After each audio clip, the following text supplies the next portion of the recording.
이 시간 우리 인사를 이렇게 하도록 하겠습니다. 내가 교회입니다. 당신이 교회입니다. 우리가 교회입니다. 할렐루야. 네, 감사합니다. 우리 역사 가운데 고구려 백제 신라를 무슨 시대라고 하는지 아시죠? 삼국시대라고 말합니다. 이 삼국시대에는 서로 자웅을 다투며 혼란스러웠던 시대였어요. 그런데 이 삼국시대를 끝내고 통일신라로 들어가는 중요한 키맨, 핵심 인물이 있습니다. 이 사람이 누굴까요? 바로 김유신. 들어보셨죠? 근데 이 김유신이 아주 훌륭한 장군이었지만 그의 청년 시절은 기방에 출입하기도 했고 향락에 젖어 살 때가 있었습니다.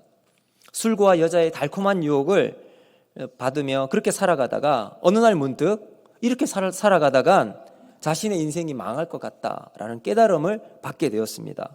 그래서 그가 결심을 하고 각오를 했습니다. 그리고 다녔던 기방을 출입을 끊어버렸습니다. 그리고 그는 훈련을 매진을 했어요. 그러던 어느 날 그가 고된 훈련을 마치고 집으로 돌아가던 길에 말 위에서 그만 잠이 들고 말았습니다. 그러다가 그 잠결에 낯익은 목소리가 들리는 거예요. 누군가 자세히 목소리를 들어보니까 전에 출입했던 기방의 기녀, 천관이었습니다. 그녀는 김유신을 붙잡고 반가운 목소리로 불렀어요. 그러자 이 김유신이 무슨 일인가 싶었던 겁니다. 그리고 왜 자신이 여기 와 있는지 한번 생각을 해보니 자기가 타고왔던 이 말이 자기가 하지도 않았는데 자연스럽게 그곳으로 도착해서 자기를 거기로 데려갔던 겁니다. 이후 여러분 김유신은 깜짝 놀란 행동을 합니다. 바로 자기가 타고 왔던 그 에마, 그 말을 단칼에 베어버리고 말았어요. 왜 그랬을까요? 다시는 방탕한 생활로 돌아가지 않기 위해서 자신의 의지를 분명히 세우고 단호하게 그런 행동을 했던 겁니다. 여러분, 김유신의 이런 행동을 보면 한 가지예요. 결단이었습니다. 심지가 굳은 단단한 결단이었습니다. 그 후 김유신은 삼국 통일을 위한 위대한 위협을 이루는 초석을 이루는 인물이 되었던 것을 우리가 잘 알고 있습니다. 자, 이 김유신을 보면서 저는 참 대단함을 새삼 느끼면서 제 자신과 한번 비교해 보았습니다. 그러면서 저의 참 안타까운 모습을 발견하게 되었는데요. 저는 김유신처럼 삶의 결단을 마음먹은 대로 하지 못하는 이 참 안타까운 점이 있더라고요. 마음으로는 산을 옮길 만큼 엄청난 믿음을 소유한 것처럼 보이지만 정작 저의 모습은 그런 결단을 행동으로 나타나지 못하는 연약한 부분이 너무나도 많이 있었던 거죠. 마음과 실제 저의 삶에는 커다란 간격이 있습니다. 여러분의 모습은 어떻습니까? 하나님을 향한 마음과 실제 여러분의 삶의 모습, 이것이 딱 일치된다면 제대로 된 믿음의 길을 걸어갈 수 있는 모습일 겁니다. 그런데 여전히 이렇게 차이가 난다면 문제가 있는 거겠죠. 저는 오늘 여러분과 함께 우리의 믿음의 결단을 통해서 우리의 믿음을 한번 점검해 보고요. 다시 우리의 삶의 자리에서 하나님이 기뻐하시는 자리에 설 수 있는 길을 찾아 나갈 수 있는 은혜를 함께 나누고자 합니다. 오늘 본문을 통해서 우리가 살펴볼 결단의 내용, 한마디로 이야기하면 끊어야 할 것을 끊어야 한다, 이렇게 정리할 수 있습니다. 그러면 어떻게 할 수 있는가? 세 가지로 살펴보도록 하겠습니다. 첫 번째, 결단의 시작이에요. 결단을 어떻게 시작하는가? 세상과의 단절이 출발이라는 겁니다. 자, 여러분, 우리가 앞서 9장 2절을 한번 보시면 이렇게 말씀하고 있습니다. 9장 2절 같이 한번 읽습니다. 시작. 모든 이방 사람들과 절교하고 서서 자기의 죄와 조상들의 허물을 자복하고. 아멘. 하나님 앞에 나아가는 결단의 시작은 세상과의 단절입니다. 여기에서 출발을 한다는 겁니다. 우리는 하나님과 세상을 동시에 섬길 수 있는 만큼 우리의 용량이 크지가 않습니다. 세상과 하나님을 동시에 담을 수 있는 만큼 그 정도의 여러분 제한되는 용량이 우리는 제한된 용량을 가지고 있는 사람들이라는 거예요.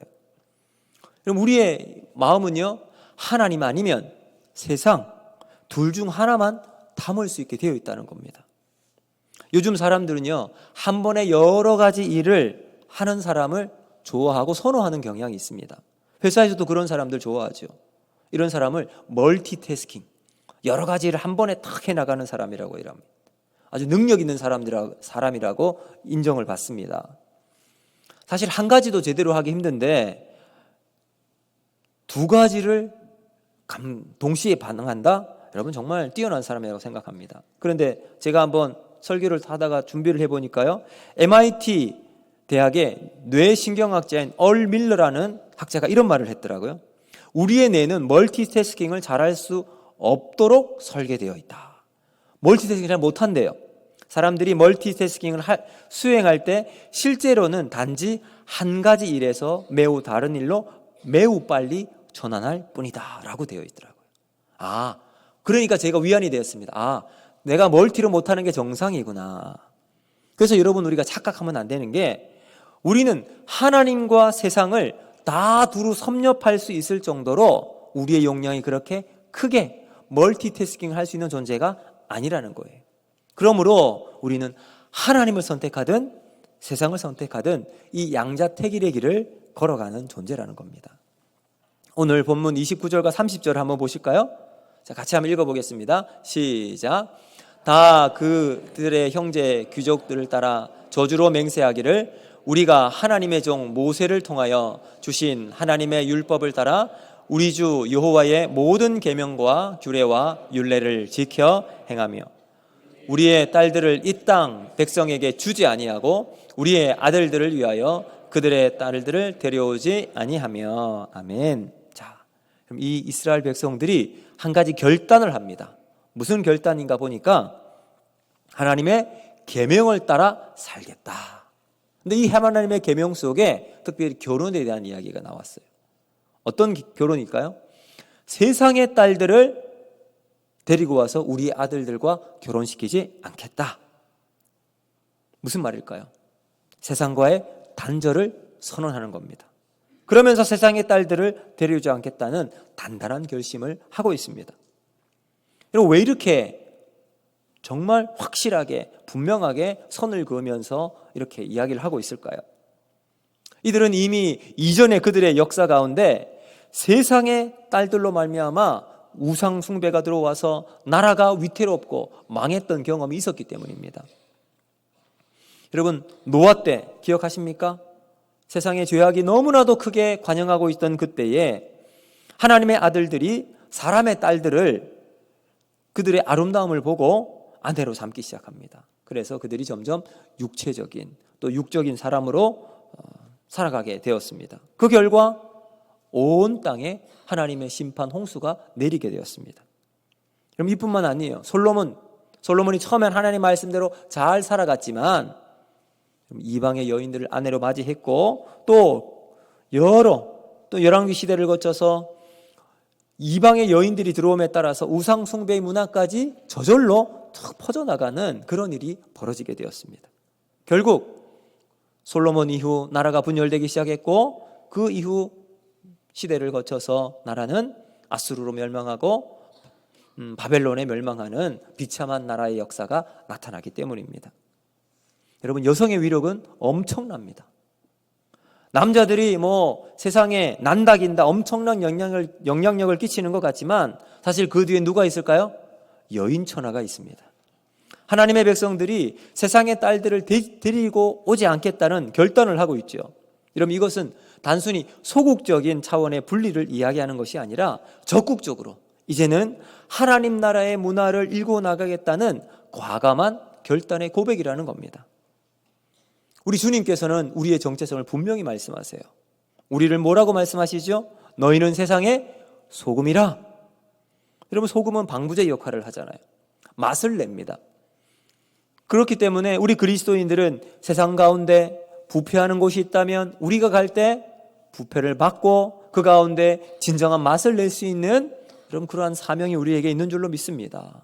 세상에 유익을 끼치고 의미 있는 삶을 만들어 나갈 수 있는 여러분 중요한 역할을 우리가 감당해 나가야 한다는 거죠. 당시 사막을 지나가는 양이나 낙타 등 생명체들은 소량의 소금이라도 이 동물들이 먹어야 살아갈 수 있었다고 합니다.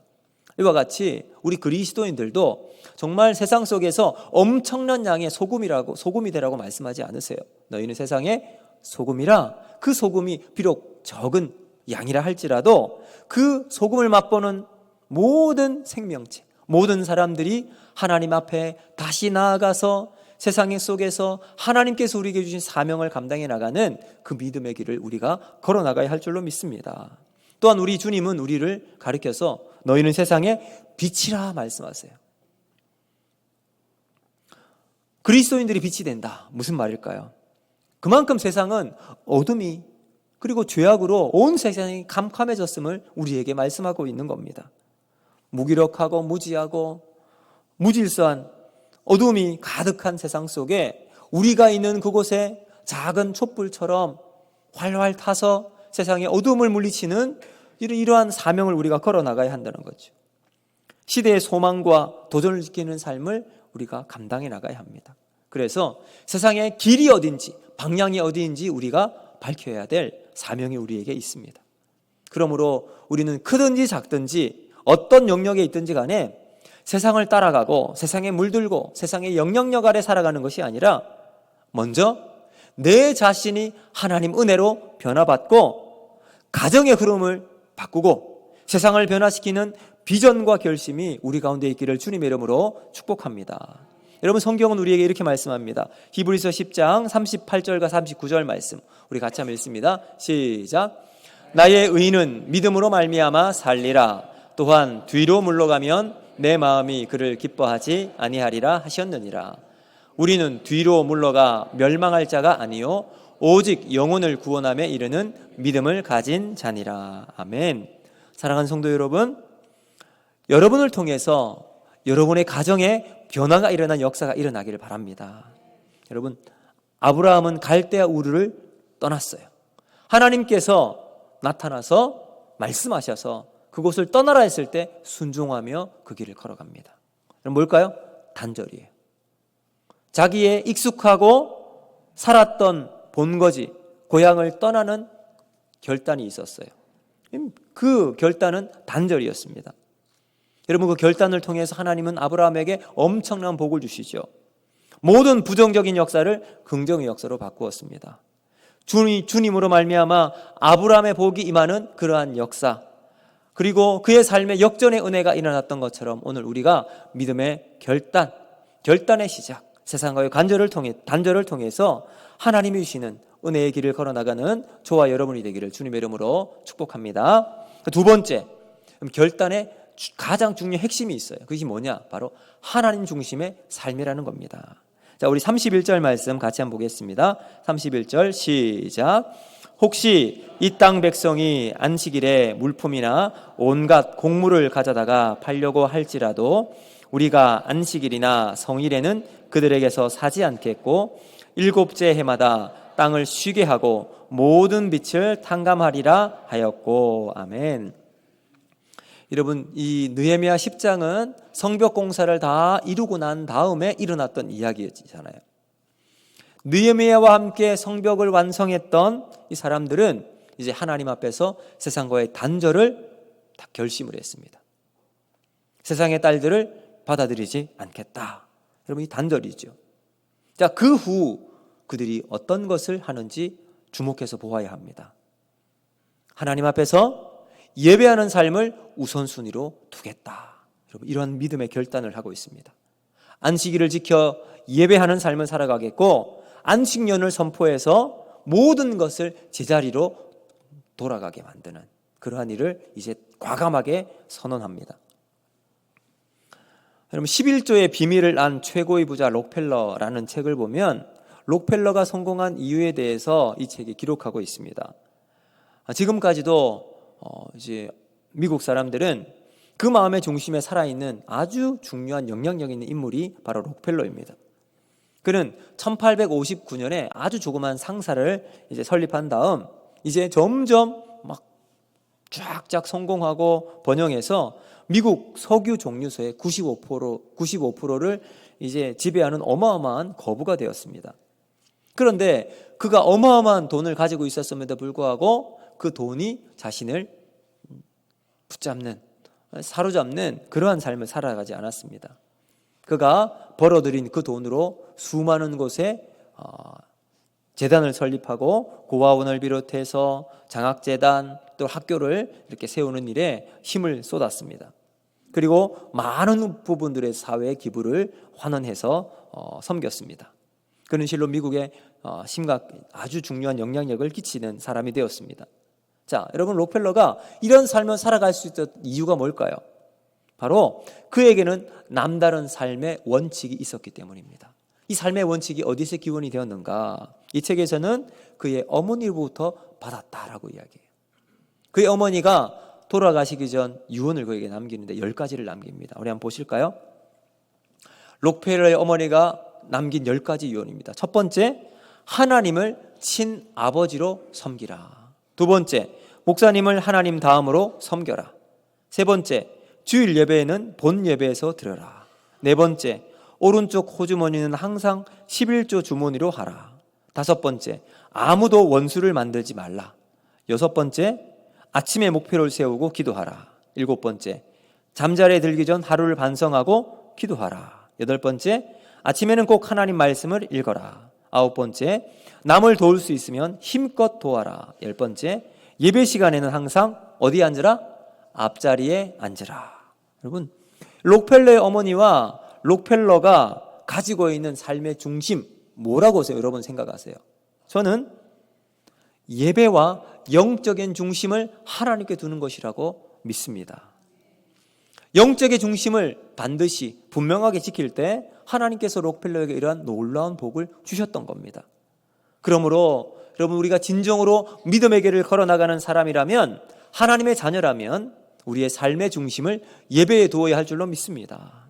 여러분, 주의를 절대적으로 지키고 삶의 중심이 있는 삶, 하나님을 위해서 내 삶을 헌신하고 그 길을 걸어나가기로 작정하는 삶이에요. 사랑하는 성도 여러분, 오늘 우리도 예배를 가장 소중하게 여기고 예배에 목숨을 걸고 예배를 위해서 나의 다른 것을 포기할 정도로 하나님 앞에서 내 삶의 가치를 예배에 두는 저와 여러분이 되기를 주님의 이름으로 축복합니다. 여러분, 그럴 때 삶의 기준이 분명히 세워져 있는 저와 여러분에게 하나님은 하나님께서 주시는 은혜의 복을 주실 줄로 믿습니다. 자, 그 다음이 중요해요. 여러분이 하나님 중심에 있는 사람은요, 하나님께서 두 번째 기회, 세컨 찬스를 주신다는 거예요. 보세요. 안식일이 있습니다. 안식연이 있습니다. 안식연은 뭘까요?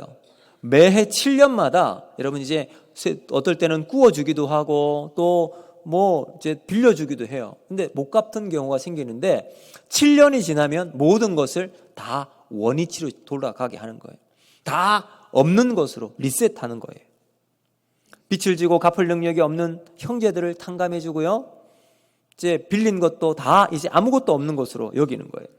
뭘까요? 제자리로 돌아가게 하는 겁니다. 이것은 무슨 의미가 있을까? 다른 사람에게 새롭게 재기할 수 있는 기회를 제공하는 삶을 살겠다는 겁니다. 관계가 어려웠던 사람들에게 다시금 시작할 수 있는 기회를 준다는 의미가 여기 있습니다. 그럼 성경에도 이런 이야기가 너무나도 많이 나옵니다. 우리 예수님께서 사람들에게 하나님 말씀을 전거하고 있을 때 유대인들이 가늠하다가 현장에서 잡힌 여인을 끌고 옵니다. 그리고 예수님 앞에 딱 세워요. 그리고 율법을 따라 고발을 탁 하는데 예수님께서 뭐라고 말씀하시냐면 너희 중에 죄 없는 자가 먼저 돌로 치라.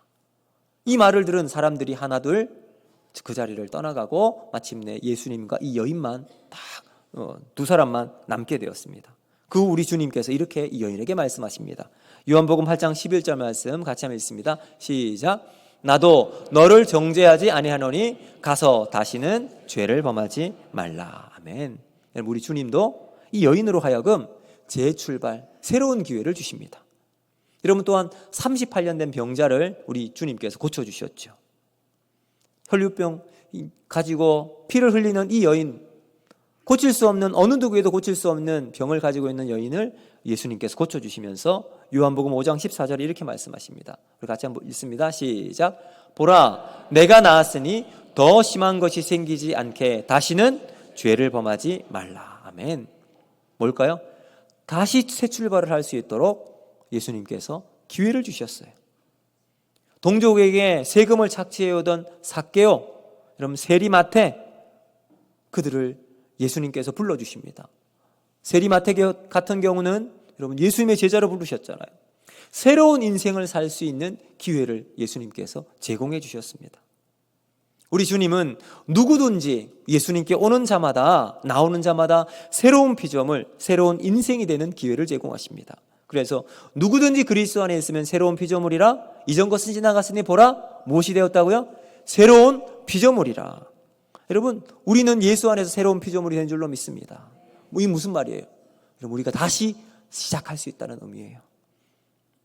그렇다면 그 주님을 믿는 우리들도 우리와 관계되어 있는 사람들에게 새로운 장, 새로운 기회를 만들어주는 여러분 믿음의 통로로 저와 여러분이 쓰임 받아야 할 줄로 믿습니다.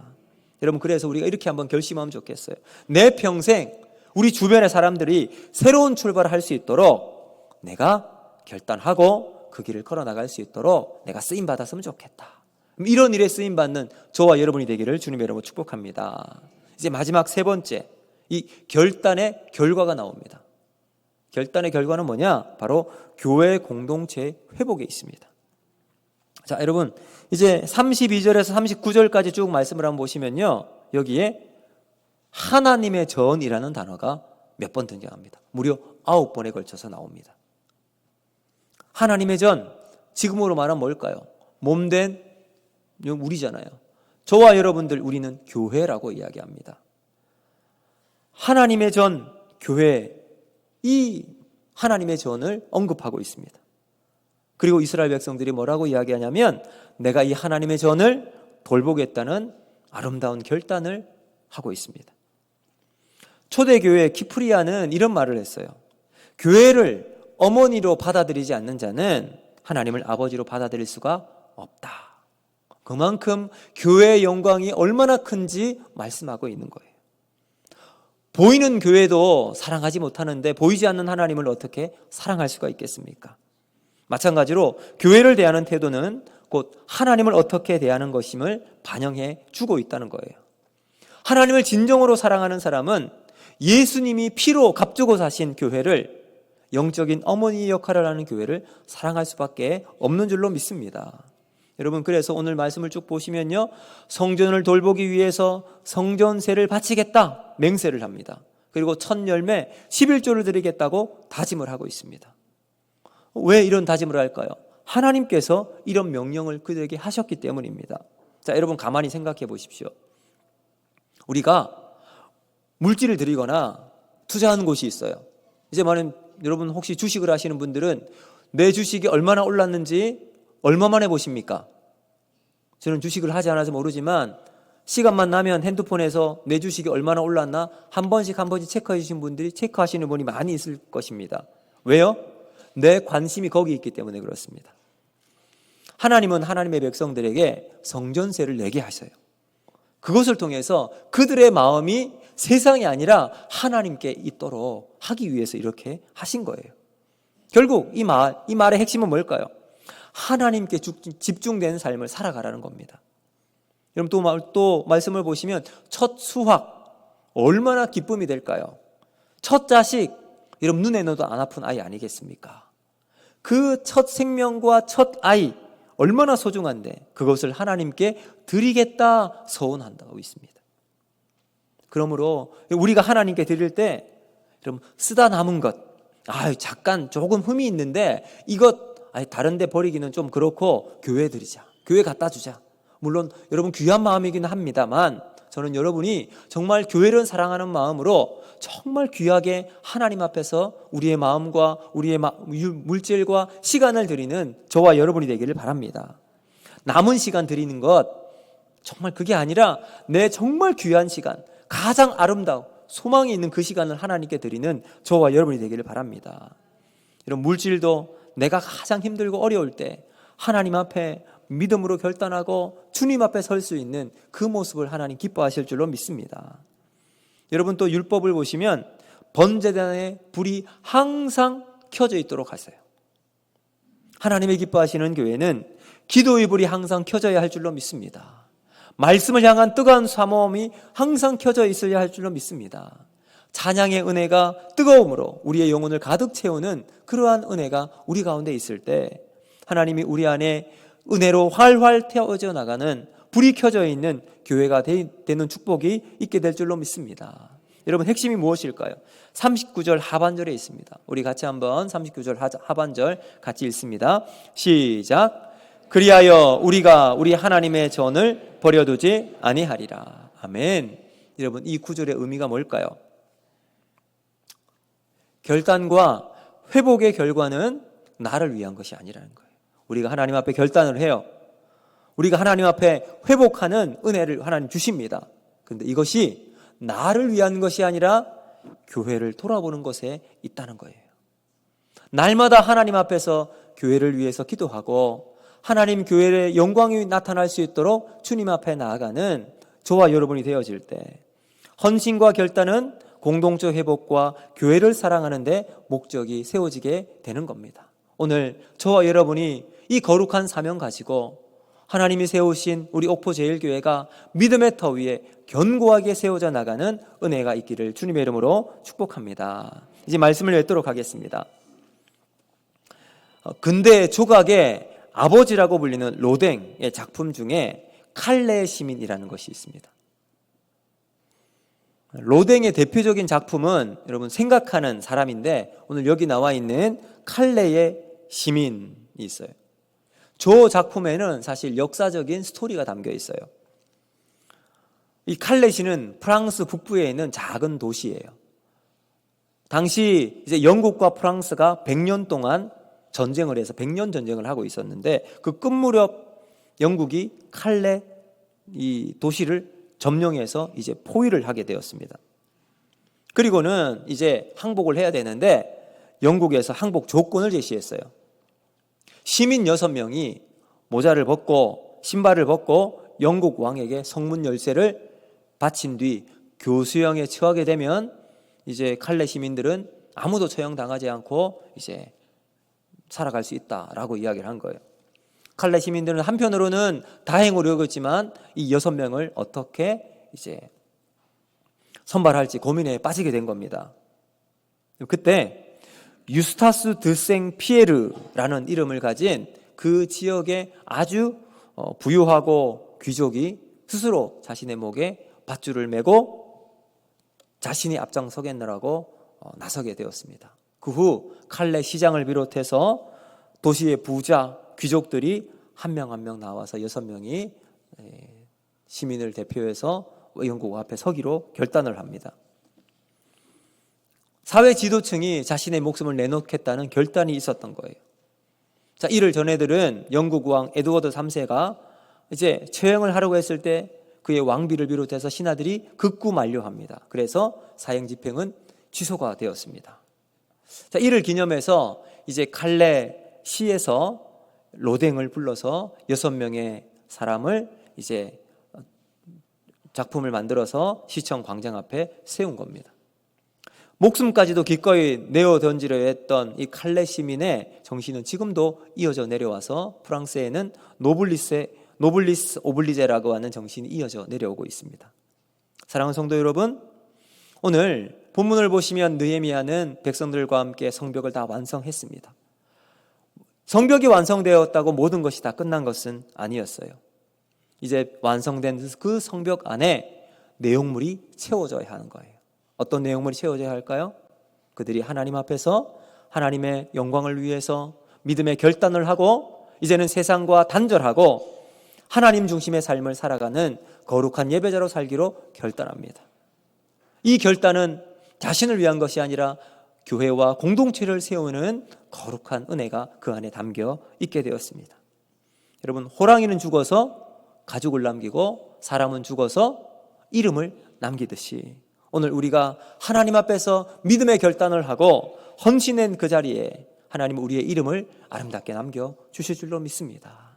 여러분, 오늘 우리가 다시 한번 하나님 앞에서 우리의 삶 속에 우리의 이름이 하나님의 나라에 아름다운 이름으로 기록되어 하나님의 영광으로 우리가 하나님 앞에서 아름답게 서나가는 믿음의 삶이 되기를 주님의 이름으로 축복합니다. 이제 말씀을 기억하고 이 시간 우리 같이 한번 찬양하도록